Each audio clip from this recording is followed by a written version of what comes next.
Welcome to the future. Bringing you the latest in science and technology from around Russia. We've got the future covered.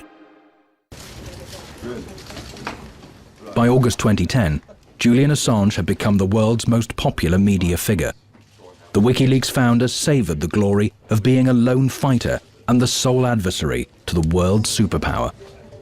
All attempts by the US authorities to launch a prosecution against Mr. Assange proved unsuccessful.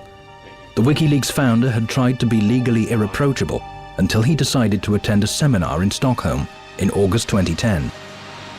Investigators would later establish that during his visit to Sweden, Mr. Assange met two young women. He spent the night with both of them. A short while later, both young women accused the WikiLeaks founder of sexual assault. They went to the police primarily to discuss with the police, to tell the police what they have been through and to get advice, what shall we do? And when they told their stories, both of them separately from each other, when they told the stories to the police officer realized they are telling a story concerning a crime. According to Daniel Domscheit-Berg, Assange has always had a weakness for women. We were at a conference in Budapest, and he told a lot of people at that conference that he has children on every continent. Swedish authorities put Assange on the international wanted list, by which time the WikiLeaks founder had landed in Britain. Many described the criminal prosecution against him as politically motivated. Swedish lawyers claimed that it was a routine criminal case. It's nonsense. It has nothing whatsoever to do with the WikiLeaks. Actually, my two clients are very much in favor of the WikiLeaks. That's why they were attending the seminar or the lecture from Julian Assange, and they still are for WikiLeaks. It is, unfortunately, a rather common case of sexual abuse. We have these cases all over again in Sweden, in Great Britain, everywhere in the world. And this is a case like any other, with the difference that the suspected person happens to be Julian Assange. At the same time, tensions inside the WikiLeaks team rose to the surface. Assange's friend and colleague, Daniel Domscheit-Berg, said he could no longer work with him. He withdrew from the project along with many others. I'm really very sorry to see the project winding up. The problem is that Julian is intent on cracking down on any dissent. As a matter of fact, now he's one of the kind of people that we've been trying to oppose. I quit at the right moment after that negative trend had emerged within the WikiLeaks team. Aside from ideological differences, Berg and Assange also had a personal conflict. When Berg introduced Assange to his future wife, Assange disapproved of his choice. I fell in love quite immediately, and I told Julian as my friend about it, and the only thing he had to recommend was that I should try to find as much dirt on her as I can get, so that if she annoys me, I have something in my hands against her. And that was a really weird recommendation. But the loss of half of his team was not the most serious consequence of the split for Assange. Much more important was an archive of 3,000 unpublished secret materials which Berg and the other defectors took away with them. For Berg, this data is a form of insurance. Daniel had all the reason in the world to fear Assange, who was enraged by his betrayal. Assange had even threatened his former friend. He once said that if I ever put any sources in danger, he would hunt me down and kill me. And he even repeated that threat a couple of times towards others that asked him about it. On December 1st, 2010, Interpol issued a warrant for Assange's arrest. A week later, the WikiLeaks chief voluntarily showed up at a police station where they arrested him. A week later, he was released on bail, but the criminal charges against him were never dropped. First, some thank yous to all the people around the world who have had faith in me, who have supported my team while I have been away. Shortly after he was bailed, Assange shocked the world with a statement that it was now the turn for the banks to share their secrets.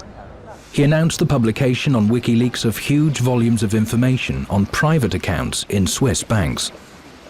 On January the 17th, 2011, a former employee of the Julius Baer Bank, Rudolf Elmer, publicly handed over to Assange 2 disks with information on personal bank accounts. What I want to do is to hand this over to WikiLeaks, and I say that again, WikiLeaks, in order to have it investigated and making a decision on it. Jens Brambusch works as a journalist for the Financial Times, specializing in the subject of bank information theft. He investigated the 2007 purchase by the German government of disks with information from anonymous sources on German citizens hiding their money abroad. There were 700 or 770 German names on it. Some of them had to go to court. All of them had to pay money back. In the year 2008, the German state got, because of this CD, more than €1 billion back. The method proved to be effective. Even depositors whose names were not on the disk feared possible criminal prosecution. Thousands of Germans who preferred not to wait for a subpoena paid their taxes. In 2010, Angela Merkel's government once again purchased from anonymous sources another disk with similar information on deposits of German citizens in Swiss banks. It helped her to return almost €2 billion to the state treasury. Many consider these tax stories to be a direct consequence of the WikiLeaks effect. It's not really comparable, because on the one side, the people sell their data for lots of money, for millions of money. On the other side, you have WikiLeaks, and so this is non-profit. So there are people who, their intention is different. But exposing the bank's secrets subsequently transformed WikiLeaks into a completely non-transparent organization in financial terms. Assange is the only person who knows everything about the whereabouts of the huge donations made to the organization. But there were other money trails where no one knew, actually, other than Julian, where it came from and what it was used for. And I think as it is just natural, if you're working in a team of maybe 5 to 10 people at that time, there's no need to have secrets, at least it feels like that. And when you ask someone what's happening to the money in Australia and how much money is there actually, and that person tells you you don't have to know. After his rift with Assange, Berg wrote a book titled Inside WikiLeaks and launched his own website called OpenLeaks. But Berg's site is different. It will operate according to the black box principle. The website will receive material from anonymous informers, but will dispatch them to traditional media outlets for further publication. It will be impossible to enter the website and read the information firsthand. Everything is simple and transparent.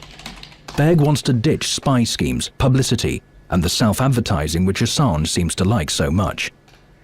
This image is what Julian wants to create, because it characterizes him as like the superstar of somewhere between a hacker and the superstar of freedom of information and the James Bond of modern times. And this is very appealing, and this is what people think they should donate to. So, but this is exactly one of the reasons why we left the project. Because it has become more about this whole James Bond than about the actual information.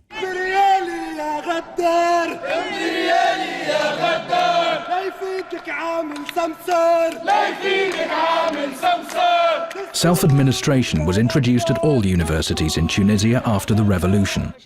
But students didn't have time to attend classes in the first weeks following the coup. They were too busy debating how to protect the progress made in the January revolution. We are afraid that our revolution didn't succeed in all its goals. We are participating, and we are still participating by discussing, by dealing every day what the new government had made, and we will make our best to succeed in the revolution. Each of these students took part in the overthrow of the Ben Ali regime. Many of them took to the streets after they had read information on corruption scrupulously accumulated on the website WikiLeaks. We can say that Ben Ali and the regime of Ben Ali is the first victim of this of WikiLeaks. Astrobal and his friend and assistant, Sami Ben-Gabir, were the ones who had prepared the ground for that revolution. They liked to walk in the old port town of Bizerte. Pirates had used it as a stopping place hundreds of years ago. The WikiLeaks founders likened themselves to such pirates of centuries past. There are not any more pirates, but maybe Coast Guard for freedom, for transparency, and for human rights, and for democracy. Both internet activists agree that Julian Assange invented a truly effective method of influencing real politics via the internet.